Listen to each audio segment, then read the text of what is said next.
പുറപ്പാട് അധ്യായം 7.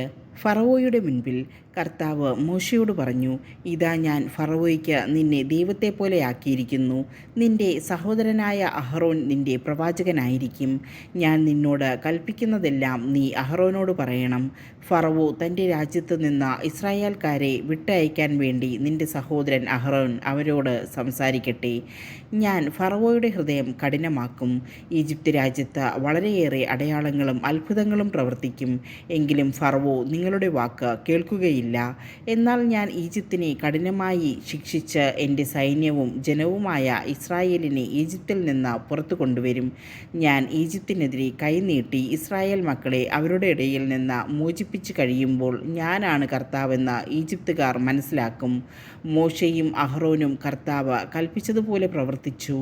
അവർ ഫറവയോട് സംസാരിക്കുമ്പോൾ മോശയ്ക്ക് 80 അഹ്റോന് 83 വയസ്സായിരുന്നു.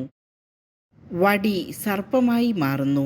കർത്താവ് മോശയോടും അഹ്റോനോടും പറഞ്ഞു, ഫറവോ നിങ്ങളോട് ഒരടയാളം ആവശ്യപ്പെടുന്ന പക്ഷം നീ അഹ്റോനോട് നിന്റെ വടിയെടുത്ത് ഫറവോയുടെ മുൻപിലിടുക എന്ന് പറയണം. അത് സർപ്പമായി മാറും.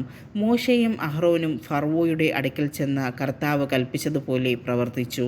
അഹ്റോൻ വടി ഫറവോയുടെയും സേവകരുടെയും മുൻപിലിട്ടു. അത് സർപ്പമായി. അപ്പോൾ ഫറവോ വിജ്ഞന്മാരെയും മന്ത്രവാദികളെയും വിളിച്ചു വരുത്തി.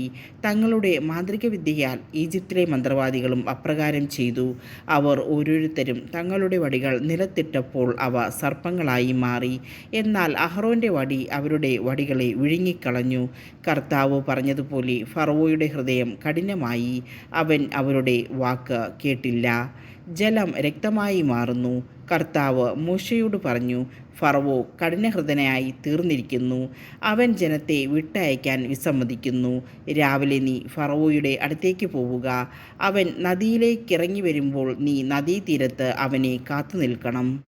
സർപ്പമായി മാറിയ വടിയും കയ്യിലെടുത്തു കൊള്ളുക.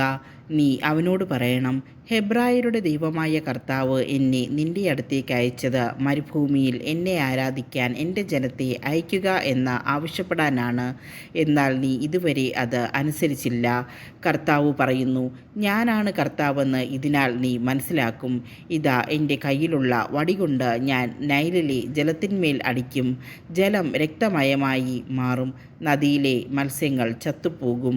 നദി ദുർഗന്ധം വമിക്കും. നദിയിൽ നിന്ന് വെള്ളം കുടിക്കാൻ ഈജിപ്തുകാർക്ക് കഴിയാതെ വരും.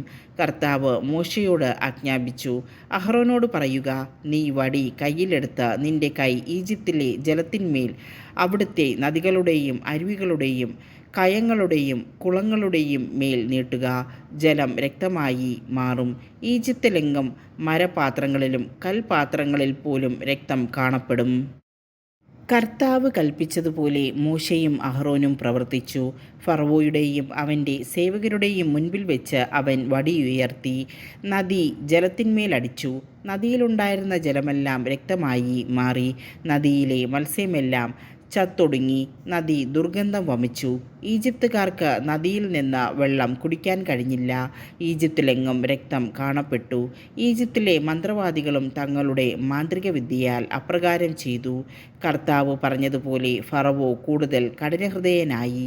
അവൻ അവരുടെ വാക്ക് കേട്ടുമില്ല. ഫറവോ തൻ്റെ കൊട്ടാരത്തിലേക്ക് മടങ്ങിപ്പോയി. ഇക്കാര്യം അവൻ ഗൗനിച്ചില്ല. നദീജലം കുടിക്കുക അസാധ്യമായി തീർന്നപ്പോൾ ഈജിപ്തുകാർ കുടിക്കാൻ വെള്ളത്തിനു വേണ്ടി നദീതീരത്ത് കുഴികളുണ്ടാക്കി. കർത്താവ് നദിയെ പ്രഹരിച്ചിട്ട് 7 ദിവസം കഴിഞ്ഞു.